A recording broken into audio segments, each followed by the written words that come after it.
흔들리지 않는 은혜, 흔들리지 않는 은혜라는 제목으로 말씀 전하겠습니다. 시편 125편은 그 형식적인 면에서 하나님을 신뢰하는 그 신뢰시로 이렇게 보고 있습니다. 그 내용적으로는 그 하나님께서는 진정으로 자신을 의지하는 백성들을 영원토록 보살펴 주실 것이다 라고 시편 기자는 선언하고 있다는 것입니다. 시편 기자가 현재 겪고 있는 이 상황은 어떻습니까? 악인의 이 왕권이 그 의인들의 이 땅을 통제하고 지배하는 그런 이 시대를 살아가고 있다는 것입니다.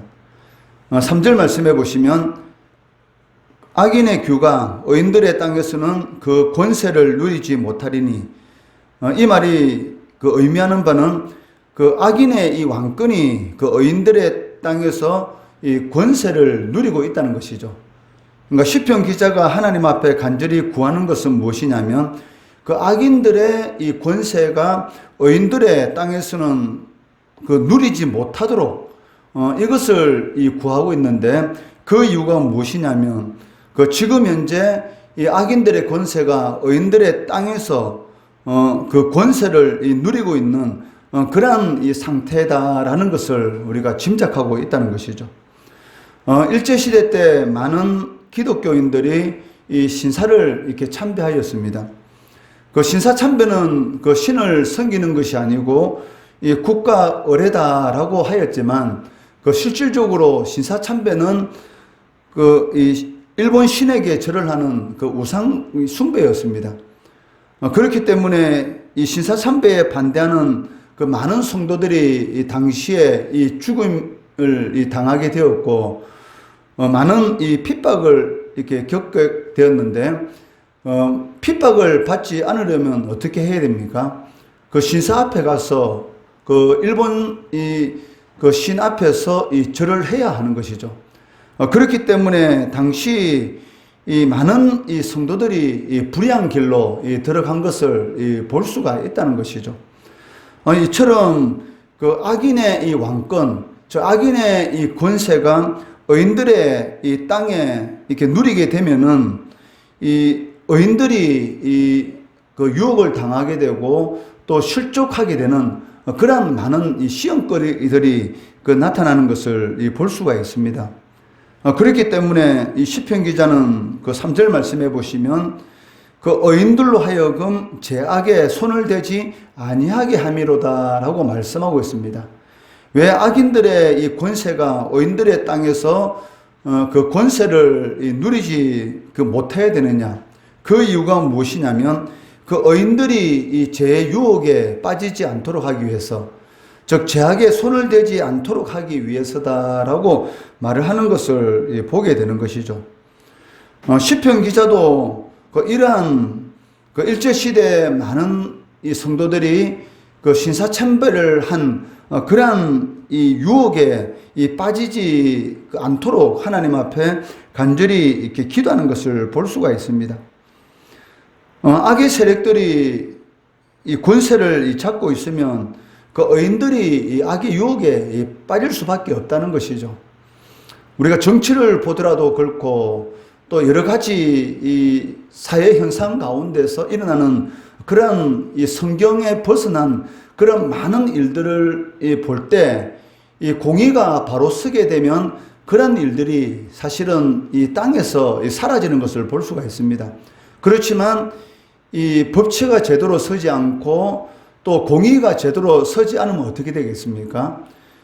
전혀 이 성경하고는 배치되는 그런 일들이 이 사회에 많이 일어나는 것을 볼 수가 있다는 것이죠. 그렇기 때문에 시편 기자는 악의 세력들이 권세를 누리지 못하도록, 왜냐하면 악의 세력들이 권세를 잡게 되면 그 의인들이 이 악의 유혹에 빠질 수밖에 없다는 것입니다. 그렇지만 시편 기자의 고백은 무엇입니까? 1절 말씀해 보시면 그 여호와를 의지하는 자는 시온산이 흔들리지 않는 것 같이 영원히 있다라고 말을 하고 있다는 것이죠. 산은 흔들리지가 않습니다. 마찬가지로 여호와를 의지하는 자에게 하나님께서 주시는 은혜가 무엇입니까? 그 흔들리지 않는 은혜.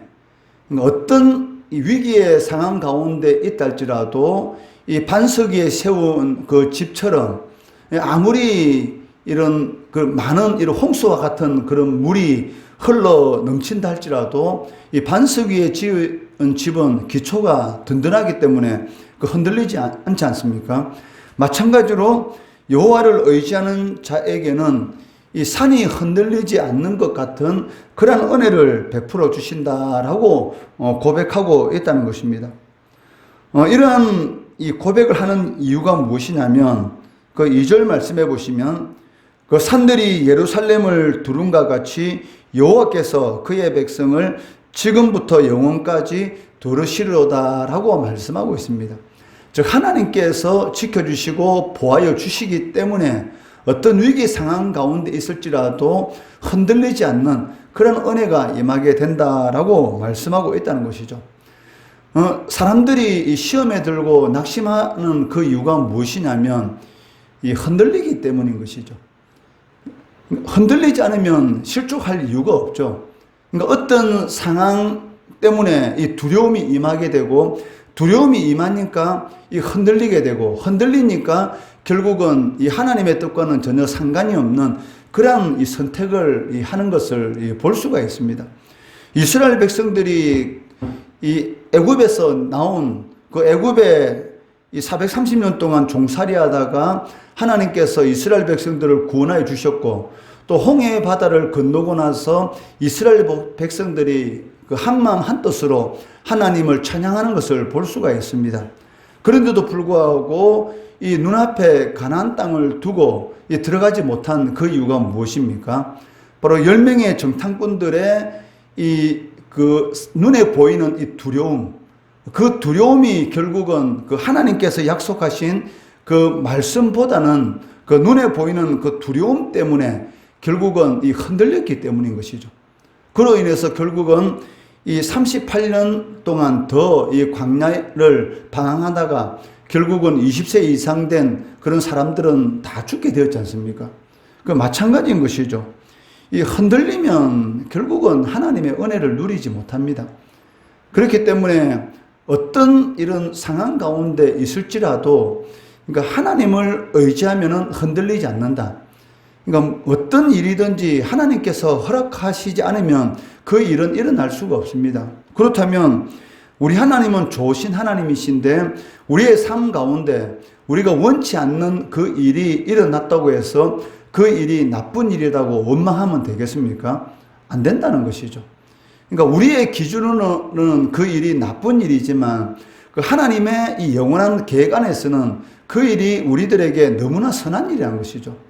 그것이 바로 믿음인 것이고, 그러니까 믿음의 눈으로 바라본다는 것은 그 하나님을 의지한다는 것입니다. 하나님은 좋으신 하나님이시고 결코 나쁜 것을 주지 않을 것이다. 즉 산들이 이 예루살렘 성을 보호하고 있는 것처럼 하나님께서는 우리를 영원토록 보호하신다라는 그러한 이 믿음, 그러한 자들에게 흔들리지 않는 은혜를 베풀어 주신다라고 말씀하는 것을 보게 됩니다. 성도가 이 고난을 당하게 되면 이 두 가지의 이 반응이 나타나는 것을 볼 수가 있는데, 이 고난을 당할 때에 더욱 그 하나님을 의지하는 그러한 이 성도가 있는 반면에 이와는 전혀 반대의 그러한 이 반응을 나타내는 이 성도가 있다는 것이죠. 하나님을 의지하지 않는 그러한 반응을 나타내는 이 사람들에 대해서 5절 말씀해 보시면 자기의 굽은 길로 치우치는 자들, 즉 이 굽은 길로 치우친다라는 이 말은 성도가 가야 할 그 길에서 이 벗어나는 그런 것을 의미하고 있습니다. 5절 말씀 한번 같이 읽어보겠습니다. 시작. 자기의 굽은 길로 치우치는 자들은 여호와께서 죄를 범하는 자들과 함께 다니게 하시리로다. 이스라엘에게는 평강이 있을지어다. 아멘. 이 5절 말씀이 무엇입니까? 이 환경과 상황에 의해서 하나님의 뜻보다는 그러니까 자신이 원하는 길, 그러니까 하나님의 뜻을 버리는 그러한 길을 걸어가는 자들에게는 하나님께서 어떻게 하신다는 것입니까? 죄를 범하는 자들과 함께 다니도록 하신다. 자, 이것은 하나님께서 적극적으로 개입하셔서 그 사람이 죄를 짓도록, 즉 망하는 길을 가도록 한다는 그런 의미가 아닙니다. 즉 하나님의 이 붙드심의 이 손길을 거둔다라는 그런 의미를 가지고 있다는 것이죠. 이 부모가 어린아이들과 이 많은 사람들이 몰리는 그러한 이런 그 유원지에 이렇게 놀러 갈 때에 그 자녀가 손을 잡습니까? 아니면 부모가 자녀의 손을 잡습니까? 그러니까 부모가 자녀의 손을 잡는 것이죠. 왜냐하면 그 어린아이가 이 부모의 이 손을 잡고 있으면 이 사람에 의해서 이 손을 놓을 수 있는 그런 그 위험한 그런 상황 가운데 떨어질 수 있습니다. 그렇기 때문에 이 부모가 이 자녀의 손목을 꼭 붙들고 어떤 상황 가운데 있을지라도 그 어린아이의 손을 이렇게 놓지 않는 것이죠. 그러니까 부모가 어린아이의 손을 잡아야지 가장 안전한 것이지, 그 부모가 그 어린아이의 이 손을 놓게 되면 결국은 그 어린아이는 이 갈 바를 모르게 되는 그러한 상황 가운데 떨어지게 되는 것입니다. 마찬가지로 그러니까 자기의 이 굽은 길로 치우치는 자들, 하나님의 그 뜻과는 전혀 상관이 없는 자신이 옳다 하는 그러한 길을 선택하게 되면 하나님의 이 붙드심의 은혜, 즉 흔들리지 않는 그런 은혜를 거두게 되는 것입니다. 즉 다르게 말한다면 이 방관한다 이렇게 말을 할 수가 있는 것이죠. 그냥 놔두면 인간은 이 스스로 이 제약길을 걸어가게 된다는 것입니다. 로마서 1장 그 28절 이 말씀해 보시면 그들이 마음에 하나님 두기를 싫어하며 하나님께서 그들을 그 상실한 마음대로 내버려 두사, 그냥 내버려 두시는 것이죠. 그러니까 하나님의 뜻과는 전혀 상관이 없는, 하나님을 마음에 두기 싫어하는 자들에게 하나님께서 적극적으로 개입하는 것이 아니고 그냥 내버려 두시는 것입니다. 그러면 그들이 행하는 일은 무엇입니까? 그 로마서 1장 29절에서 31절까지 그 내용을 보니까 21가지의 이 제약이 나열되어 있는데 그러한 제약들을 행하게 된다는 것이죠. 그렇기 때문에 그 하나님이 개입하신다는 것은 그 사랑하시는 것이죠. 부모가 자녀를 사랑하면 반드시 이 해초리를 들지 않습니까? 그러니까 자신의 자녀가 아닌데 그 부모가 그 다른 아이들에게 이 해초리를 들 필요는 없는 것이죠. 그러니까 자신의 자녀이기 때문에 이 잘못된 길을 걸어가게 되면 이 해초리를 드는 것입니다. 그러니까 부모가 해초리를 들지 않는다라는 것은 그 무엇을 의미하고 있습니까? 그 자녀에 대해서 어떻게 했다? 포기한 것이죠. 더 이상 희망이 없다. 그러니까 그 자녀에 대해서 부모가 물론 포기하는 그런 부모는 없습니다. 그런데 이 부모까지 그 자녀에 대해서 포기한다는 것은 이제 더 이상 그 희망이 없다라는 그런 의미를 가지고 있는 것이죠. 그러니까 하나님께서 이 붙드시는 그 은혜, 그러니까 스스로 이 굽은 길로 걸어가게 되면, 즉 하나님의 뜻과는 전혀 상관이 없는 그런 길을 선택하게 되면 그냥 내버려 두는 것입니다. 그렇게 되면 흔들리게 되는 것이고 합당하지 않는 그런 일을 행하게 되는 것입니다. 하나님의 뜻을 따르지 않는 이 굽은 길을 가다 보면 반드시 거기에 합당한 이 죄를 범하게 되는 것이고 결국은 원치 않는 그런 일을 당하게 된다라는 것을 알 수가 있습니다. 그렇기 때문에 이 성도들은 어떠한 선택을 해야 됩니까? 비록 눈에 보이는 그 상황은 이 고난이 그러한 상황이 있다 할지라도 그 끝까지 그 하나님을 의지하는 그러한 삶을 살아가야 됩니다. 그러한 자들에게 하나님께서 이 흔들리지 않는 그런 은혜를 베풀어 주시는 것이고 흔들리지 않으면 반드시 이 차지하게 되는 것이죠. 그러니까 흔들리지 않았다면 그 10명의 이 정탐꾼이 이 여호수아와 이 갈렙처럼 눈에 보이는 환경이 아니고 하나님의 약속의 말씀, 이 젖과 꿀이 흐르는 가나안 땅을 너희에게 줄 것이다. 그 약속의 말씀을 붙들었다면 흔들리지 않았을 것입니다. 즉 두려움이 그 마음 가운데 들어오지 않게 되는 것이죠.